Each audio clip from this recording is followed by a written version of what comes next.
Sino ba talaga ang nagpasok nitong illegal drug shipment na ito? Your Honor, yun ho ang pinakamagaling na magsinungaling na reporter. Come again, sir? And after that, you did your investigation and then you filed cases. Your Honor, turn over na po namin sa PDEA during that time. Sila na po nun, kasi wala na po sa amin ang trabaho nun. Trabaho na po ng PDEA. After po ng interception, after ng apprehension, nasa PDEA na po ang kamay. Pati po yung pag-inventaryo ng illegal na droga ng Shabu. Pero hanggang ngayon, Mr. Giguman, Mr. Chair, sino ba talaga ang nagpasok nitong illegal drug shipment na ito under Bicaba Trading? Your Honor, based on the reports, even in my affidavit, Your Honor, in my last testimony, Hernan died or nilaso nila, sabi nila mismo, yung itsikwa at kasama ni Bidasto Cabral Barakel, ni Lopigan, ni Katipan, na ang nagparating yan ay si Michael Yang, si Mans, at saka si Pulong Duterte. It's from their mouth, not from us. Which, if I may continue, Your Honor, na yun din ang sinasabi ni Mr. Paul Gutierrez sa advice sa kanya ni Benny Antiporda na wag kong babanggitin during the hearing. Na hindi kong magawa-gawa, Your Honors, kaya si Colonel Asyarto, ang naisip kong isakripisyo ang buhay para po kami lahat ligtas. Akala ko po lahat kami maniligtas. I am under juris, threatened ako so much, kaya yan po ang ginawa kong paraan. Nagsakripisyo kami. During the Senate hearing, Your Honor, the consignee, Bidasto Cabral Barakel, inadmit niya at inadmit ni General Aquino during the time he was the DG ng PDEA na dinala niya ang tatlo sa Senate Blue Ribbon Committee investigation. Then after that, nawala na. Yung tatlong umaming may-ari. At ang alam ko, ang ICF director din was already Director Plaza. Hanggang ngayon po, yung tatlong may-ari na umamin na sila ang may-ari ng kargamento, ginamit sila ni Casey Chan, ay nawawala po hanggang ngayon. At ako po ay nag-request na, I think twice, sa National Bureau of Investigation ng whereabouts ng tatlo para po yung hustisya ng aking kaso ay mailabas ang tunay at totoo kung sino talaga ang mafia ng droga. Mr. Chair, the name of Benny Antiporda and Paul Gutierrez has already come up several times in these hearings. May I know if Mr. Benny Antiporda and Mr. Paul Gutierrez is present at this point? Yes, Your Honor, I think Mr. Benny Antiporda is here and Mr. Paul Gutierrez is here behind you. Mr. Paul Gutierrez,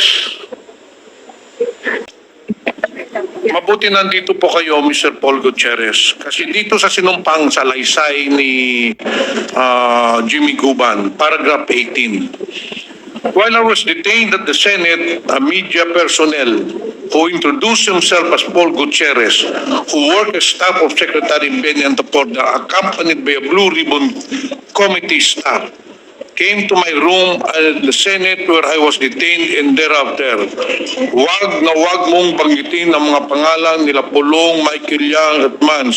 Alam naman namin kung saan ka nakatira, ang pamilya mo. Alam din namin na nasa Makating anak mong lahat.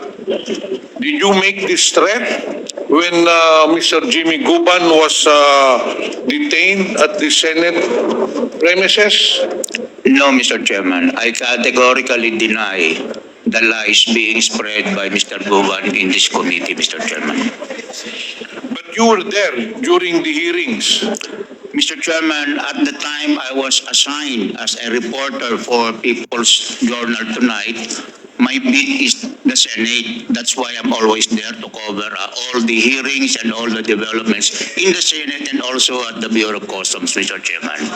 Remember, Mr. Paul Gutierrez, that you just took your oath. Yes, Mr. Chairman. So there are two versions of this issue. One person is saying that you went to his room and you made the threat and you're denying it. No, Mr. Chairman, I'm denying the lies that he told this committee.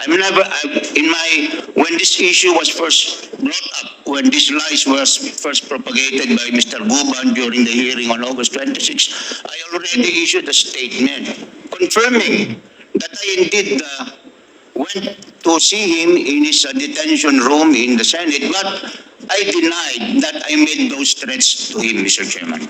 Okay, it's very clear, Mr. Chair. Kaklaruhin lang natin. Kasi kanina, the impression, the perception that you gave this hearing or this committee is that you never went to the room of Mr. Jimmy Guban. Pero ngayon, sinasabi mo, you admit that you went to the room of Jimmy Guban and you went to talk to him. Ngayon, ang tanong ko, Mr. Paul Gutierrez, ano ang pakay mo doon? Bakit mo pinuntahan si Mr. Jimmy Guban sa kwarto doon sa Senado?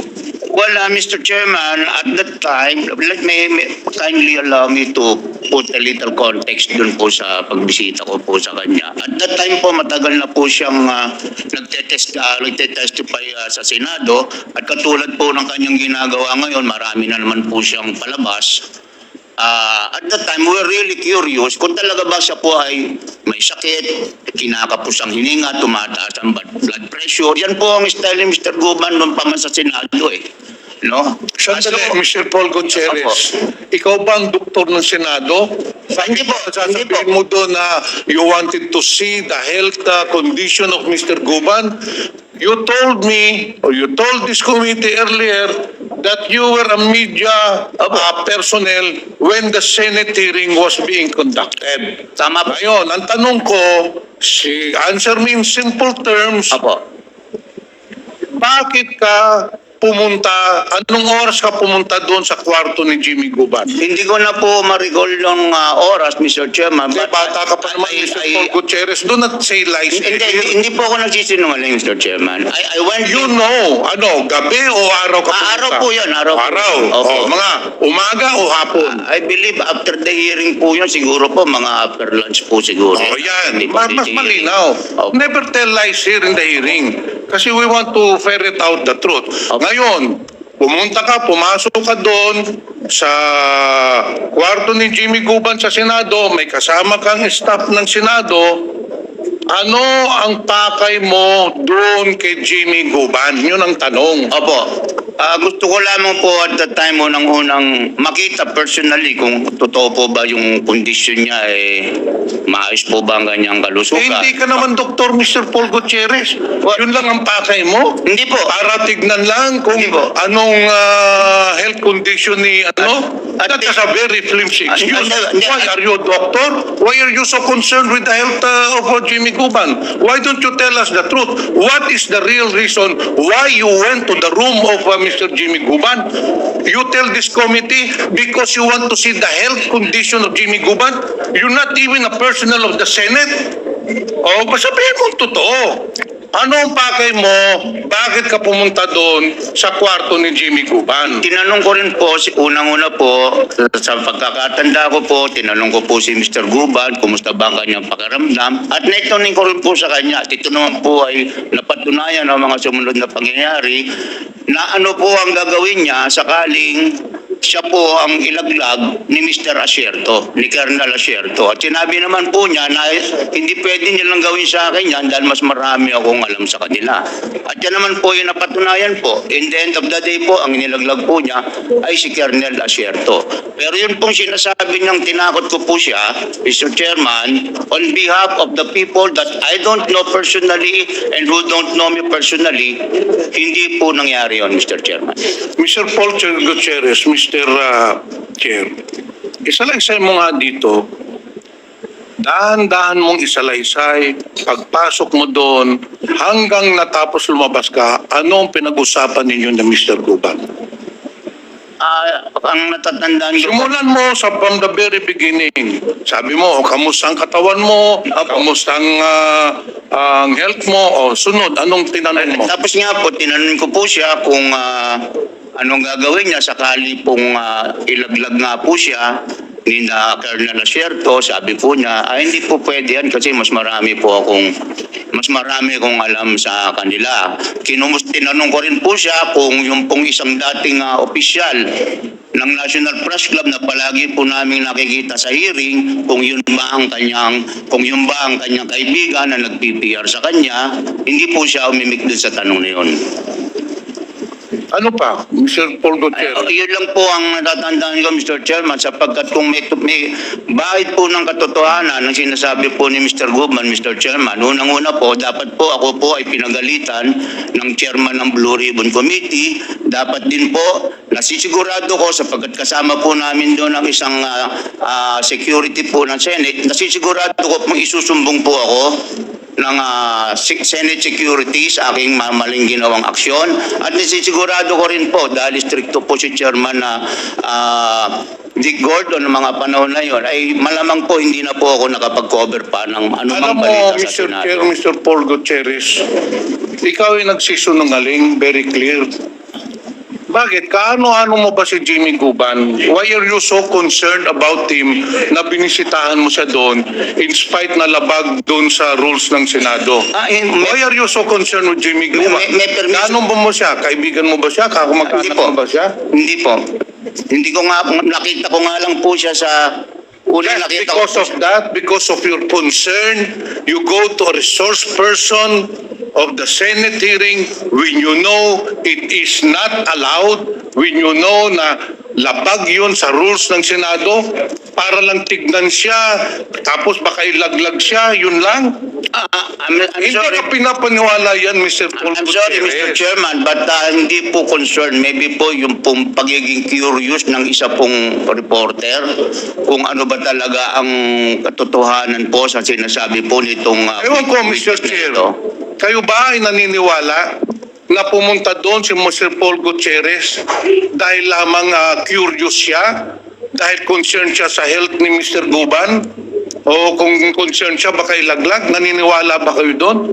Well, for this representation does not believe you. There is a deeper reason, there is a more compelling reason why you went to the room of Mr. Jimmy Guban. And the main reason for that is that you threatened him to keep silent.